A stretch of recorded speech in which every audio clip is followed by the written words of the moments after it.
Halo, aku Chris. Bobby and Chris Chat segera dimulai. Cici. Bobby, Chris, Chat.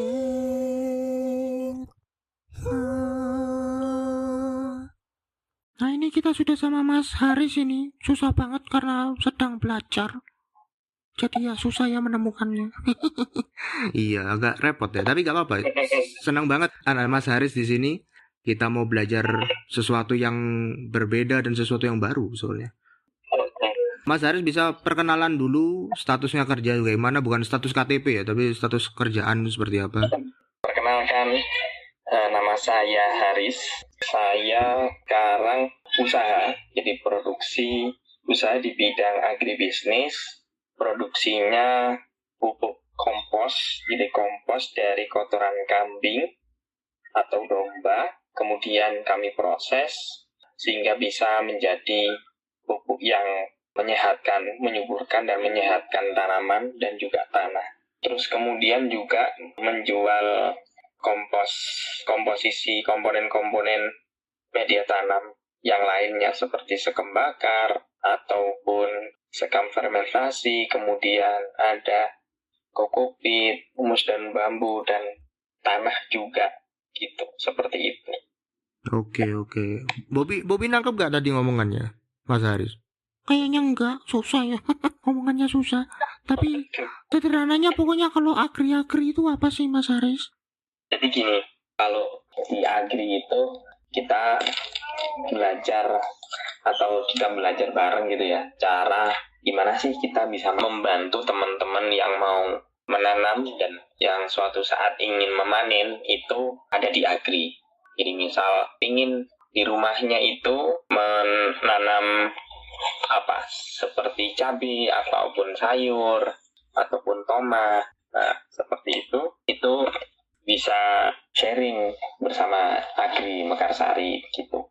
Itu gampangannya menanam. Oke. Bobby udah lebih paham sekarang? Oh ya, lebih paham. Bagus.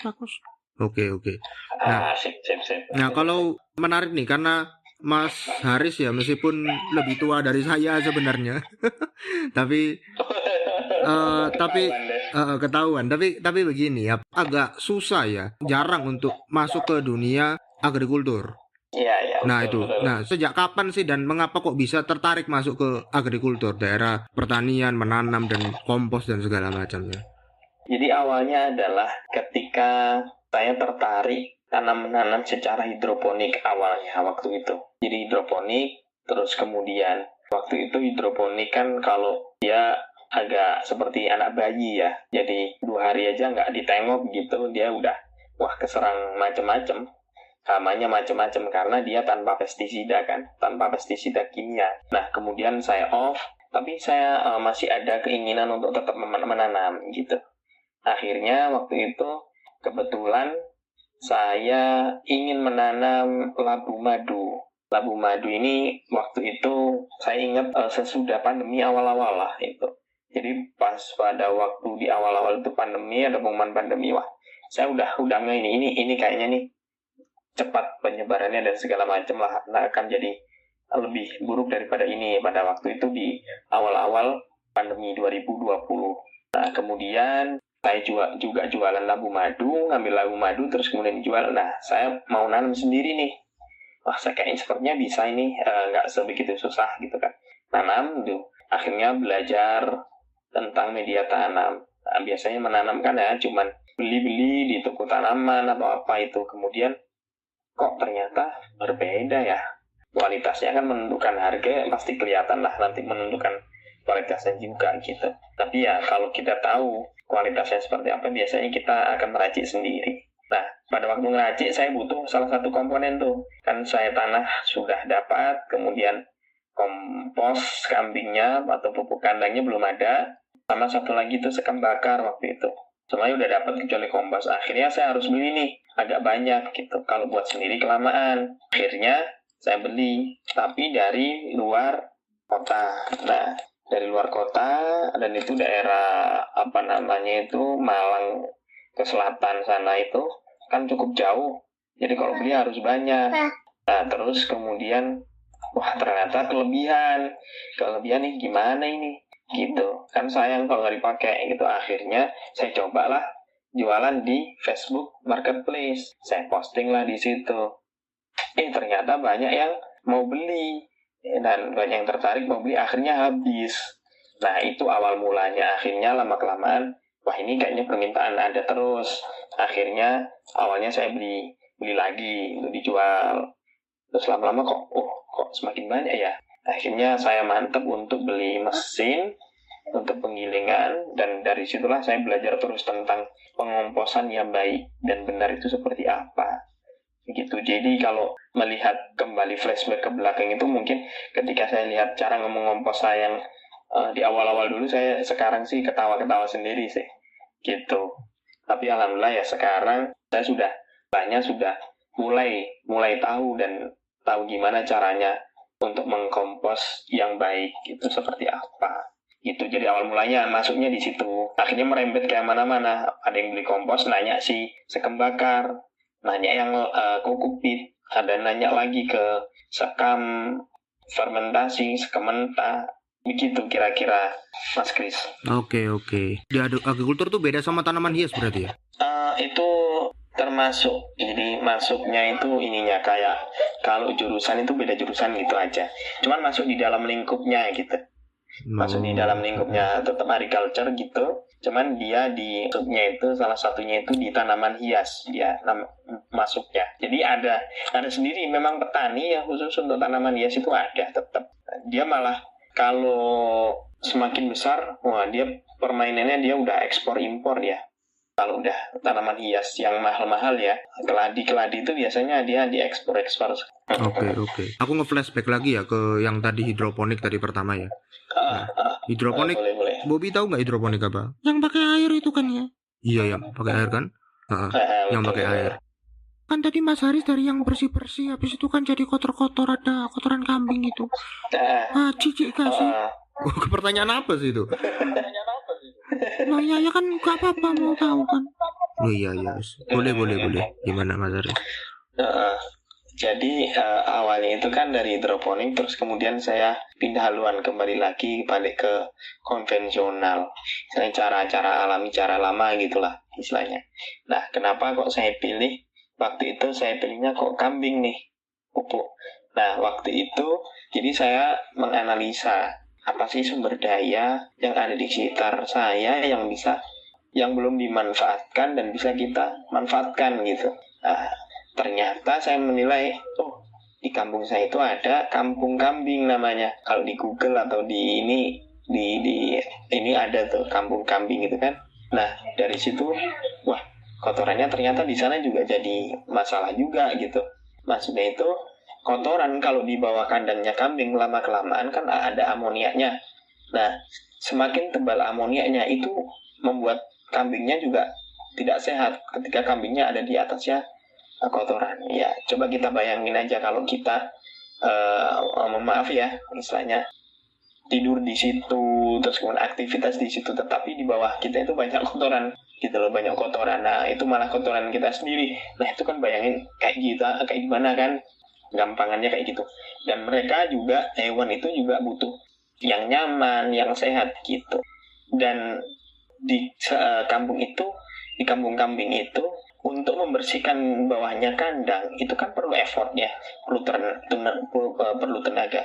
Kalau mereka yang punya uang itu biasanya mereka menyuruh orang, jadi kayak jasa membersihkan itu seharinya itu 100.000. Itu bukan sehari sih, ya cuma membersihkan gitu. Nah, dalam satu hari biasanya tuh nggak sampai ini, biasanya cepat gitu, nggak sampai setengah hari, paling 2 jam, paling lama 2 jam 3 jam gitu. Itu upahnya itu 100.000 gitu loh. Kemudian saya milih domba juga, ternyata saya lihat salah satu kompos yang bagus yang cenderung stabil, cenderung nutrisinya itu perbandingan antara NPK itu tidak jauh berbeda, itu di domba atau kambing. Jadi bisa dibilang itu yang paling bagus, hampir setara lah, hampir sama antara unsur N, P, dan K. Akhirnya saya cobalah menembus itu. Gimana kalau misalnya saya ambil, boleh nggak? Oh boleh, silakan, gratis gitu awalnya. Kemudian saya mikir lagi, kalau saya ngambil itu setiap hari, wah butuh waktu yang banyak gitu.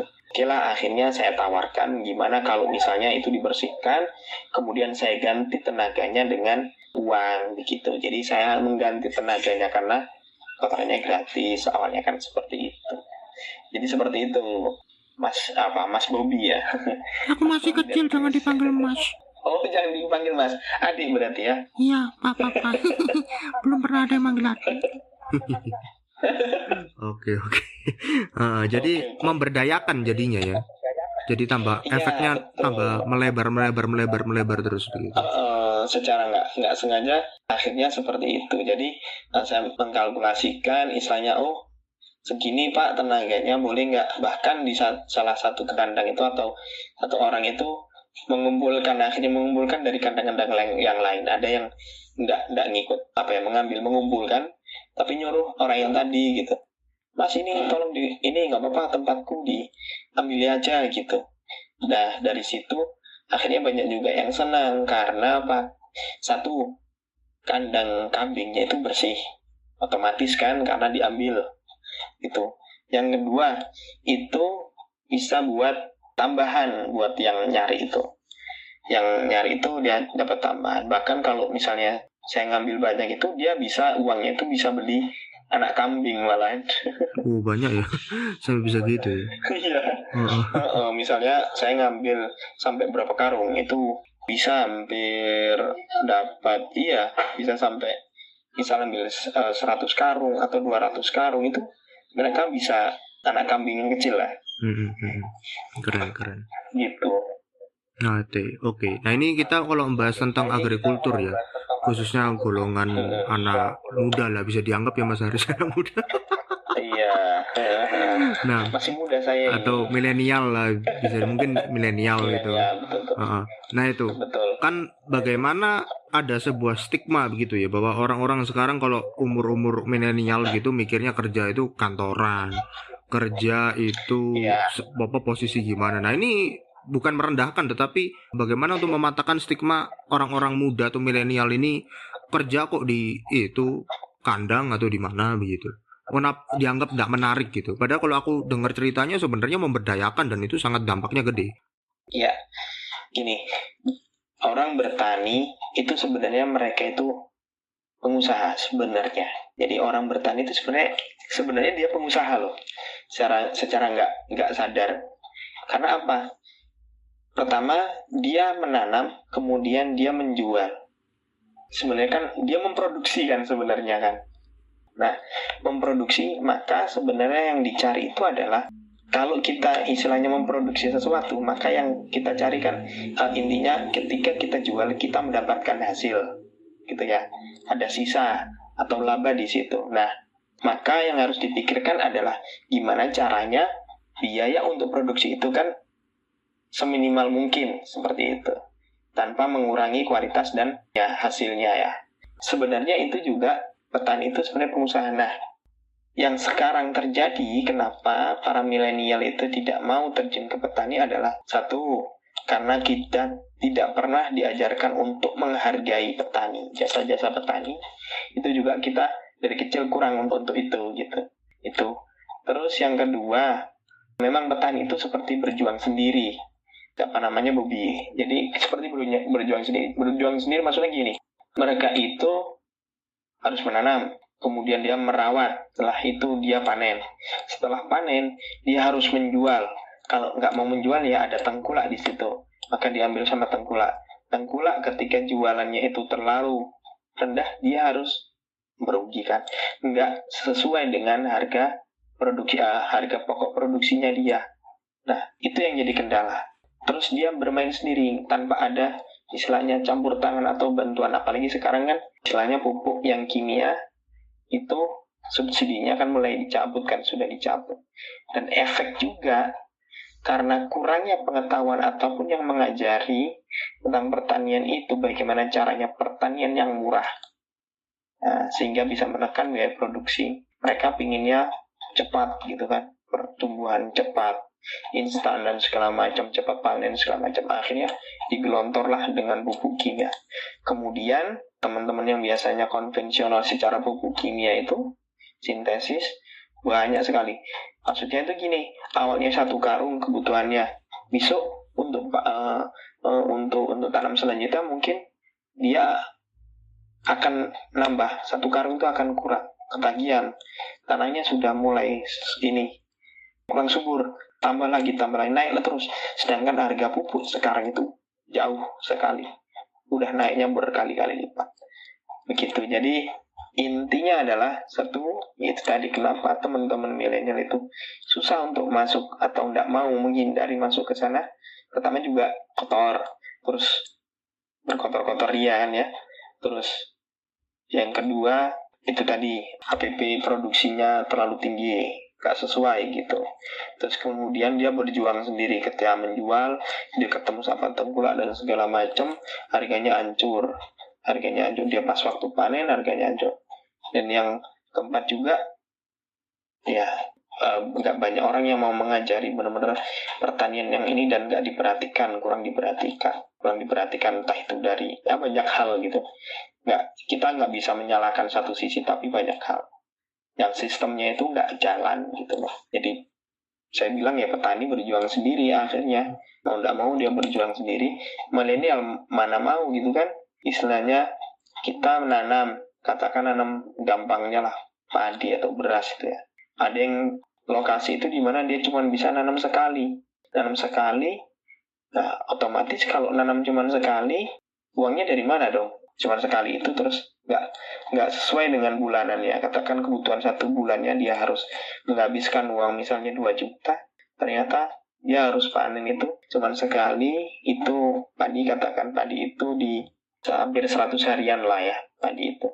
Nah itu kemudian ketika panen hasilnya nggak sesuai, dan masih dia ada resiko gagal panen dan segala macam, dan itu tidak ada yang membantu lah istilahnya seperti itu. Jadi resikonya juga cukup besar juga di pertanian itu gitu. Sekilas kenapa teman-teman milenial itu dan terbukti sih sebenarnya lulusan pertanian banyak juga kok yang nggak mau ke dunia pertanian sendiri, malah kebanyakan malah ke dunia perbankan. Kalau dari aku nih, aku balik sekarang pertanyaannya, kenapa kok Mas Haris masih mau stay? Apakah karena sudah tahu atau sudah mengerti, sudah teredukasi? Tadi kan aku nangkep masalahnya karena edukasi ya. Jadi lalu karena masalah HPP tadi merugi terus, lebih banyak ruginya. Lalu dengan kurang dukungan juga. Nah, kenapa Mas Haris masih mau bertahan di sini? Satu sebenarnya saya juga yang pertama ya, saya seneng ya. Jadi saya kalau bisa dibilang ini mungkin kalau orang suka kan ada yang hobi fotografi meskipun dia sebenarnya bekerja sebagai peneliti atau tapi salah satu hobinya dia misalnya fotografi itu bisa. Nah saya merasakan itu. Jadi dunia di agriculture ini, agribisnis ya, terutama saya di agribisnis ya, di bisnis ya, itu sebenarnya peluangnya sangat terbuka lebar sebenarnya, dan itu menarik sekali. Dan arahnya itu sekarang ketika pertanian itu dipegang seorang yang tahu dalam tanda kutip ya, bisa menguasai gimana caranya dapat kualitas yang bagus tapi HPP-nya rendah, terus kemudian caranya gimana dia mendapatkan pasarnya, itu sangat besar sekali peluangnya. Mulai banyak nih sekarang, mulai teman-teman dari milenial itu mulai masuk gitu di Medan. Itu banyak juga beberapa saya lihat itu di YouTube ya, dia orang yang dari teknik seperti saya juga, itu dia terjun ke dunia perkentangan ya, dunia ini ya perkebunannya, jadi lebih ke healthy itu, ke kentang, sayur-sayuran juga dia, dan gede pasarnya. Dia kemitraannya banyak. Akhirnya dia menganalisa sebenarnya kenapa gitu, kok tidak bisa, padahal kentangnya bagus di sini dan segala macam. Akhirnya dia terjun, akhirnya kan bagus, udah berpuluh-puluh hektar dia yang megang. Maksudnya itu dalam binaannya dia, kemitraannya dia. Begitu juga ada di Malang, itu perkebunan. terus ada juga di banyak sekarang mulai banyak bermunculan anak-anak muda sudah mulai masuk dan sudah mulai sadar gitu. Sadarnya apa? Sadar bahwasanya ketika menanam itu yang kita ambil atau yang kita kuras terus itu juga perlu hak mereka. Hak untuk mendapatkan nutrisi juga. Salah satunya adalah tanah. Jadi ketika pakai pupuk sintetis itu yang lebih banyak mendapatkan nutrisinya itu di tanamannya langsung. Tetapi dia tidak memberi makan si tanahnya. Jadi ngasih ke tanamannya. Tanaman cepat ya. Tapi residunya itu yang bahaya. Semakin lama. Apalagi kalau tidak tahu takaran. Oke, mungkin Bobby dulu deh. Bobby belum ngomong sih. Iya, aku Chris ngomong terus nih. Iya, gantian kamu. Iya. Gimana Bobby? Kalau misalnya pamungkas, biasanya pertanyaan pamungkas lah ya. Pesannya Mas Haris kalau ada yang mau terjun, anak muda khususnya anak milenial, mau coba ke agrikultur itu apa sih kira-kira yang harus disiapkan? Ya betul. Jadi gini, ketika kita mau mencoba ya, misalnya apa, gali dulu, lebih suka di mana, bunga atau tanaman sayur-sayuran atau buah-buahan. Nah itu ada plus minusnya masing-masing. Sukanya itu menanam yang apa gitu. Misalnya saya pingin yang menanam yang bisa dipanen gitu. Dipanen saya pingin untuk keluarga sendiri, pinginnya yang organik atau yang semi organik, terserah mau dipupuk pakai sintesis tapi tahu takarannya tidak terlalu banyak gitu, itu boleh. Nah jadi kalau mau terjun, pertama siapkan media tanamnya. Apa sih media tanam itu? Media tanam itu media untuk menanamnya. Mau yang hidroponik atau yang mau yang konvensional, silahkan itu bisa. Nah, mau yang organik atau mau semi organik atau organik yang sintesis, itu juga pilihan. Jadi saya tidak fanatik ke organik, tidak juga menjelek-jelekkan sintesis. Semua ada ini. Maka saya lebih senang sih sebetulnya metode pertanian yang murah tapi ramah. Murah tapi ramah lingkungan. Semakin lama tanah itu dengan metode murah tapi ramah itu tadi, semakin subur. Nah, itu kan malah enak gitu. Nah, itu. Jadi ilmunya gampang kok, nggak usah yang jelimet-jelimet. Saya ada pertanyaan misalnya orang tuh, wah saya sukanya bunga mas. Bunga gimana panennya? Jangan salah, bunga itu bisa dipanen. Bunga-bungaan, daunan-daunan kayak yang aglonema yang kemarin rame itu bisa dipanen. Ketika dia induan, dia bercabang-cabang dan segala macam, itu bisa di split, bisa dipotong-potong gitu.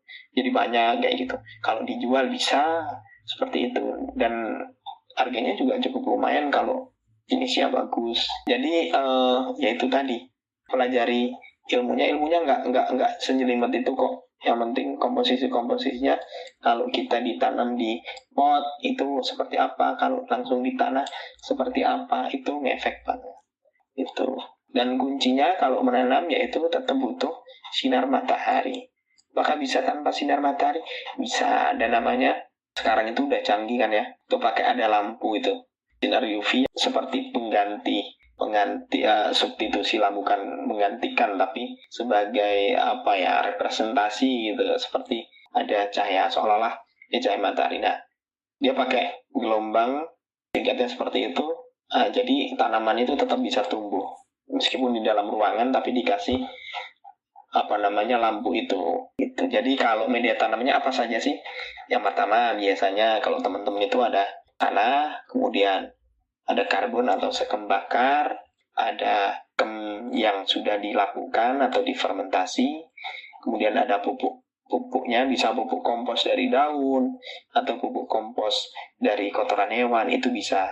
Itu yang paling dekat aja. Atau pupuk dari vermikompos, pupuk dari bekas orang budidaya cacing. Ada istilahnya kotorannya cacingnya itu subur juga, itu subur sekali, itu bagus, itu bisa. Nah komposnya sudah, itu cukup. Nah kalau misalnya musim hujan gimana ininya kalau hujan kan nanti tanamannya kok biasanya ada yang hijau tapi kok di tanah biasanya hijau bagus, kalau di pot kok bisa jadi menguning. Nah itu biasanya karena curah hujan yang terlalu tinggi, dia media tanamnya menjadi asam, maka perlu ditambahkan abu pembakaran itu bisa. Dan bisa loh kita membuat kompos itu dari sampah-sampah yang ada di dapur kita. Itu bisa. Mungkin Bobby nanti bisa mencoba itu. Atau siapa Mas Chris bisa nyoba itu. Pernah tahu sih itu. Yang dari sampah dapur itu bisa gitu. dipakai. Nah itu bisa, cuman ini nanti mungkin dibantu sama Magot itu bisa, itu ada. Oke. Begitu. Silakan Mas Haris promosikan usahanya. Oh ya. Jadi kalau teman-teman di sekitar Sidoarjo, lokasi usaha saya, usaha produksi saya ada di Sidoarjo. Itu di dekat Lingkar Timur. Kalau dari sini itu ada di Jalan Pahlawan nomor 123, Desa Duku Tengah, Buduran, Sidoarjo. Kalau di Google Maps ketik aja itu di Agri Mekarsari. Nah, itu bisa. Saya juga menjual komponen masing-masing ya. Kalau fokusnya di kompos kambing, saya memproduksi sendiri, saya proses sendiri dengan suhu sampai termofilik. Jadi suhunya ketika mengompos itu bisa mencapai sampai 65 derajat Celcius. Jadi kalau ketika dibuka itu asapnya keluar. Nah, itu diproduksi kompos. Terus kemudian saya juga menyediakan media tanam yang siap tanam. Nah, media tanamnya ada 3 jenis. Yang pertama media tanam untuk tanaman anggur, biasanya teman-teman untuk tabu lampot. Yang kedua media tanam untuk buah dan sayur. Kalau misalnya mau menanam di pot seperti itu, atau rice bed, mau sistem rice bed itu bisa. Dan yang ketiga ada media tanam untuk bunga. Jadi untuk bunga ini berbeda gitu daripada yang lain. Biasanya teman-teman sih juga ada yang request, Mas saya butuhnya untuk bunga ini, itu ada nggak media tanamnya? Nah seperti itu, saya bisa racikan seperti itu. Terus kemudian ada sekam bakar, ada humus daun bambu, ada sekam fermentasi atau sekam lapuk, tuh terus kapur dolomit. Nah terus ini saya ada produk dia berupa ini ya, dekomposer. Jadi dekomposer itu apa sih? Dekomposer itu suatu cairan untuk mengkompos, untuk mendekomposisi bahan organik. Nah, di situ ada 12 mikroba. Jadi ada pasukan ya di situ yang akan mendekomposisi atau mengurai bahan organik tadi menjadi kompos, dan juga bisa jadi pembedah tanah yang menyuburkan. Jadi tanah-tanah yang nggak subur, kalau misalnya di pot-pot itu ada yang keras sekali dan segala macam, itu dikasih itu sudah bisa subur lagi. Itu kalau teman-teman mau membutuhkan, silakan kontak, cari di Google Maps gitu, kok ada. Oke. Nanti aku masukkan linknya juga nanti di deskripsi ada gitu. Oke, mungkin itu. Oke, gitu aja dari aku sama Bobby ya. Makasih Mas Haris waktunya. Terima kasih Mas Chris, Bobby. Makasih banyak ya.